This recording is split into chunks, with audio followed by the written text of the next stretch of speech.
Alhamdulillah, alhamdulillahilladzi khalaqal mauta wal hayata liyabluwakum ayyukum ahsanu amala wa huwal azizul ghafur.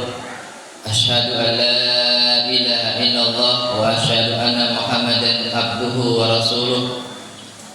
Allahumma salli wa sallim wa barik ala sayyidina wa habibina wa syafi'ina wa maulana Muhammadin wa ala alihi wa ashabihi wa man tabi'ahum bi ihsan ila yaumiddin.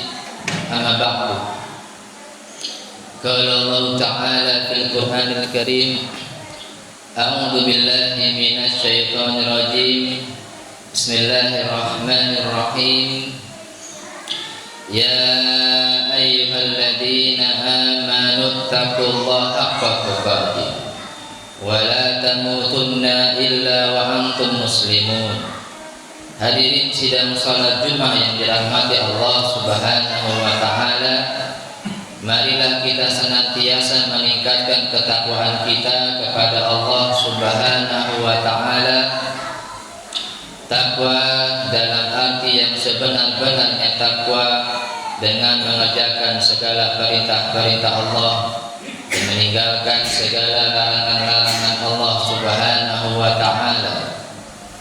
Hadirin yang dirahmati Allah Subhanahu wa taala, pada kesempatan khutbah pada siang hari ini, tema yang akan khotib sampaikan adalah tentang 3 doa malaikat Jibril. Hadirin yang dirahmati Allah Subhanahu wa taala, dalam suatu riwayat hadis yang sahih diriwayatkan bahwasanya pada saat Rasulullah Shallallahu alaihi wasallam ingin menaiki sebuah mimbar, Rasulullah mengucapkan amin 3 kali. Amin, amin, amin. Sahabat mendengar Rasulullah Shallallahu alaihi wasallam mengucapkan amin, lantas sahabat bertanya kepada Rasulullah, "Ya Rasulullah, sesungguhnya pada saat engkau tadi mau naik mimbar, engkau mengucapkan amin. Ada apa gerangan ya Rasulullah?" Kata Rasulullah Shallallahu alaihi wasallam, "Sesungguhnya pada saat aku ingin menaiki anak tangga yang pertama, datang malaikat Jibril dan berdoa, Syakiya abdun adraka Ramadan falam yughfir lahu."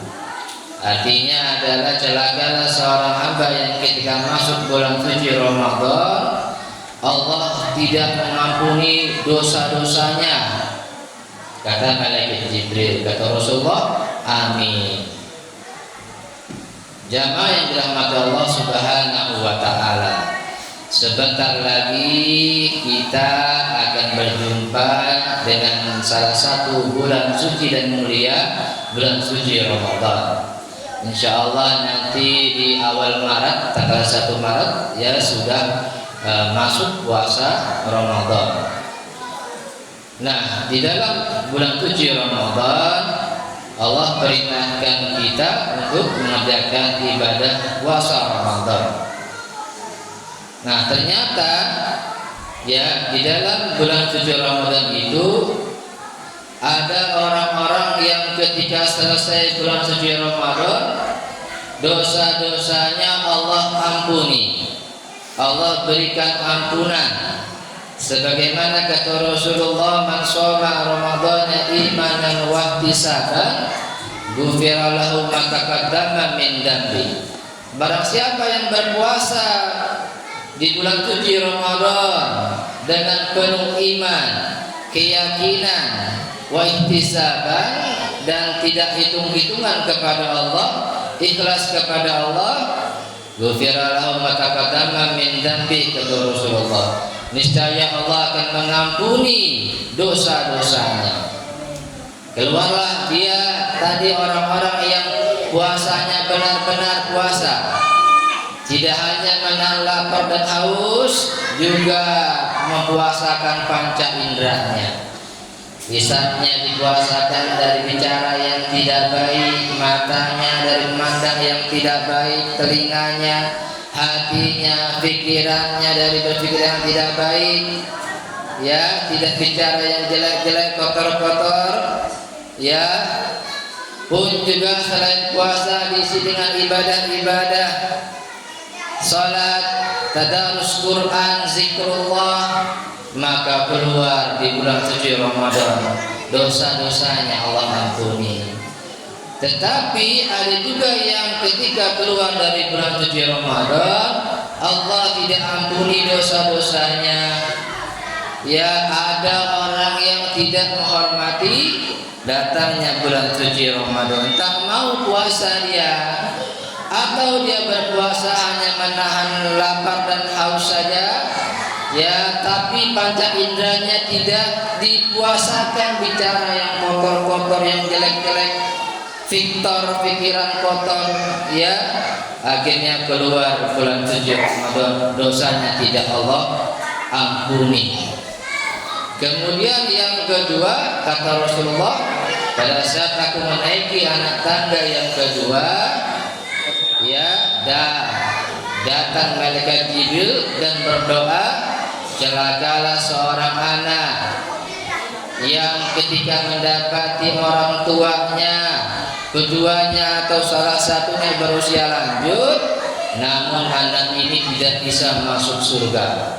Kata Rasulullah, amin. Ini biasanya anak-anak yang menganggap orang tua itu sebagai beban, orang tua yang merepotkan.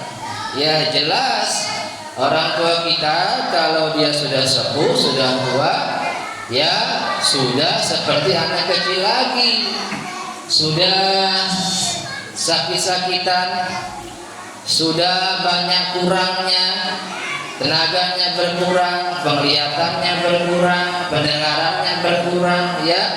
Maka pada saat itulah kita sebagai anak harus membalas budi segala kebaikan orang tua kita. Waktu kita kecil, merekalah merawat kita, mengurus kita, membesarkan kita sampai kita menjadi anak-anak yang sukses dan berhasil, sukses dalam pendidikannya, sarjana, sukses dalam keluarganya, sukses dalam karirnya. Kita rawat dia. Ada sebuah hadis sahih, ya, sahabat bertanya kepada Rasulullah, ya Rasulullah, siapakah orang yang pertama kali aku harus berbakti kepadanya ya Rasulullah? Kata Rasulullah, ummuka, ibumu. Siapa lagi ya Rasulullah? Tanya sahabat. Kata Rasulullah, ummuka, ibumu. Lalu siapa lagi ya Rasulullah? Kata Rasulullah, ummuka, ibumu. Kemudian siapa lagi ya Rasulullah? Abuka, ayahmu. Ini menurut para ulama bahwasanya tingkatan kita berbakti kepada orang tua, tingkatannya bakti kepada ibu itu di atas tingkatan kita berbakti kepada seorang ayah. Itu kenapa seperti itu? Karena luar biasa, ya, pengorbanannya seorang ibu pada saat, ya, mengandung, apalagi janinnya sudah besar, luar biasa, ya, membawa beban di dalam perutnya, dibawa kemana-mana, kita dibawa kemana-mana, ke pasar, kemana, ke dapur, ke kamar, ya, keberatan. Belum lagi seorang ibu kita yang ketika melahirkan banyak, ya, bahkan taruhannya adalah nyawanya. Ya, banyak kita dengar berita-berita seorang ibu yang melahirkan meninggal dunia.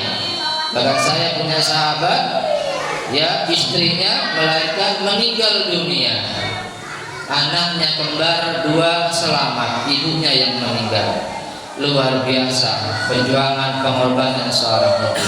belum ketika anaknya ya dirawat dari kecil sampai malam tak bisa tidur, menjaga anaknya ya tengah malam ya sampai anak besar lelah kelelahan capek kecapean ya, itulah yang membuat kita sebagai anak harus berbakti kepada orang tua kita. Tak kalah besar perjuangan seorang ayah kita yang luar biasa ya, mencari nafkah yang halal yang baik untuk kita sebagai anaknya, agar segala kebutuhan kita tercukupi, makan makanan yang enak dan bergizi, sekolah bisa sampai pendidikan tinggi, sarjana, ada yang sarjana menjadi sarjana ekonomi ya, sarjana agama, hukum, psikologi, akuntansi, semuanya perjuangan ayah-ayah kita ya.